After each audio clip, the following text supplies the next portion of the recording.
Yeah, come on in. Hi there. Hey, Mr. Benoit. Yeah. I'm Emma's father. Hi, nice to meet you. Nice to meet you. It's a pleasure to finally see you in person here. Absolutely, absolutely. Welcome to my class. Thank you, thank you. I guess, Mr. Benoit, how's my daughter doing? You know, overall, your daughter is doing quite fine in this class. There's definitely a few things that she could be improving on, but there's also a couple things where she's doing very, very well on. So I'd say overall, she's probably around the middle of my class. Okay, Yeah. awesome. It's good to hear. I'm just curious as to why you're evaluating my child's learning skills and work habits in the first place. How are you doing that? Okay, so the rationale for evaluating your child's learning skills and work habits stems from a broad agreement, both internationally and nationally. Oh, okay. And the skills that contribute to these students' characteristics, they don't actually go towards the grades, but it's more kind of evaluated on how they function as a student.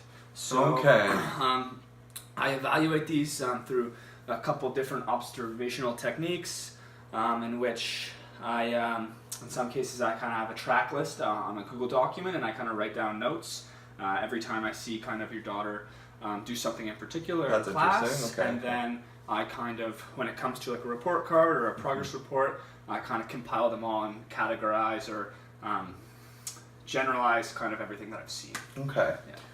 So I guess in Emma's case, how are her learning skills developing?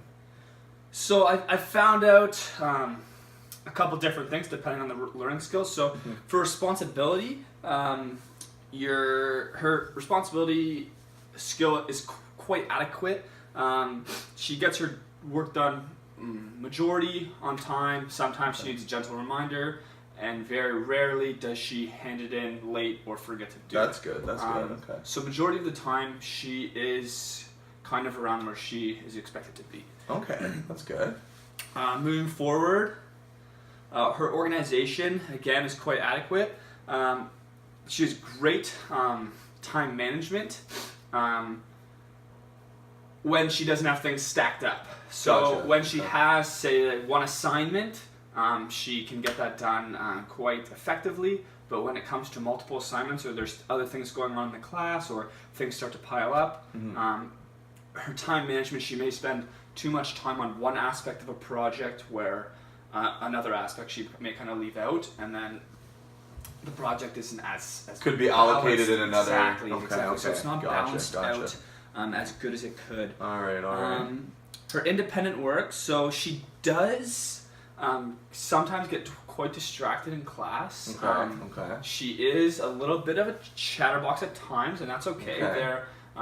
She's developed quite a good group of friends, which is good. A couple boys. I'm sure as a father you enjoy hearing that. Yeah, I don't know. But no, she can kind of turn it on when she needs to. So in terms of independent work, she isn't. She definitely is not below kind of the average marker, but she does kind of need a gentle reminder at times, which is kind of the same as a lot of students at this age. So not very surprising there. Good to know.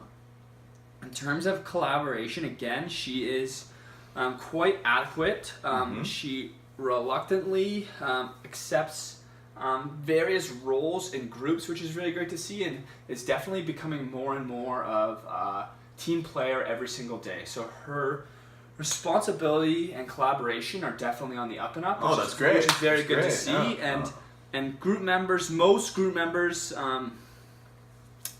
in the class do like working with Emma, but at times there has been some complaints as to social loafing and the balancing of work in groups, and that's only been very, very rarely, and I think that just has to do with maybe the group member she was with. Overall, I'd say she works well with 90% of our class, which is a very, very good number. That makes sense. And then initiative. So initiative could be developed. Emma is the type of student that when she kind of gets one thing done, she thinks that more so she needs like a little bit of a break or time off, where in terms of other students, like I'm not sure if you're familiar with her friend Sally, but Sally is, I know Sally. Sally is just, she gets one thing done, it's checked off the list, and she moves forward. Not that I want Emma to be like Sally as a student, they're two different individuals, but that's kind of what we could model after Sally. She knows what she's doing. For example, I introduced a daily 20-minute reading session and she didn't really like the idea at first. Emma didn't like it? Emma didn't like it. And she did kind of go in with an open mind, and it did turn into something good, and it did. At first, she couldn't read for the whole 20 minutes, and moving forward, it ended up being a great part of her day. Okay. Something that she very, very much valued. So, she got over that hump. Right, exactly. So just kind of That's something okay. smaller Awesome. there. And then in terms of self-regulation, she does know. She's a very aware student. She knows what's going on. Okay, good. She knows good, when she's doing something right. She knows when she's doing something wrong, and she knows when someone else in the class isn't doing something right, or is doing something right and should follow. So, oh, that's really good. That's one of my favorite things. Yeah, although at times she needs a gentle reminder, as I've said, other students do too. Right. You know, she's got her head on straight in my class, and I can really appreciate that. Of course. Okay. Wow, that was an awesome explanation there.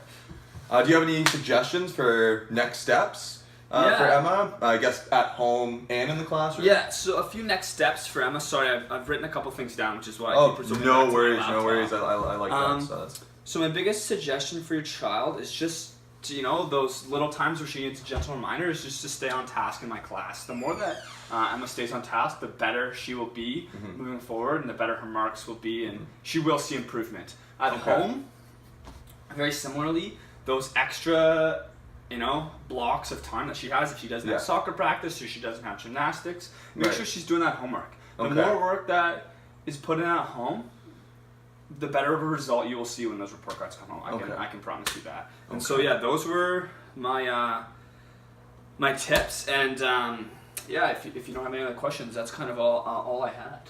All right. Well, you did a good job at explaining everything. I feel like I know exactly where we need to go from here. So awesome. Thank you, sir. Yeah, thanks for coming in. Yeah, It's nice to meet you. Yeah, nice to meet you.